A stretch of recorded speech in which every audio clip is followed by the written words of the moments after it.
দর্শক, আপনি চাইলে এক টপের ভিতরে গাছ লাগিয়ে আপনি আপনার পারিবারিক যে চাহিদাগুলো আছে মেটাতে পারেন।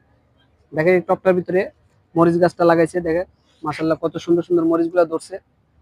আপনি যদি ঠিক মতো এরকম 8-10টা গাছ যদি এরকম লাগাতে পারেন, দেখবেন বর্তমানে বাজারে যে মরিচের আহ, যে একটা অভাব বা যে একটা প্রাইস বর্তমানে 300-400 টাকা আমাদের মাঝে মাঝে গুনতে হয়, আপনি কিন্তু সেই চাহিদাটা মিটাতে পারেন চাইলে।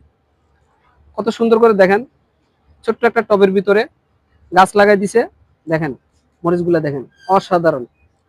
আসলে আমরা বেকারত্ব দূর করতে চাই না, যার কারণে আমাদের দেশে বেকারত্বের হার বেশি। এত সুন্দর করে যদি আপনি 2-4-10টা গাছ লাগায় যদি আপনার পরিবারের একটা চাহিদা মেটাতে পারেন, আপনি বসে আছেন কেন? আপনি ট্রাই করেন না ভাই, ট্রাই করলে দেখবেন ইনশাল্লাহ সবকিছু হয়ে যাবে। সবকিছু হচ্ছে চেষ্টার উপরে। কত সুন্দর সুন্দর গাছ দেখেন এভাবে লাগাইছে। ভিডিওটি ভালো লাগলে ফলো দিবেন। আল্লাহ হাফেজ।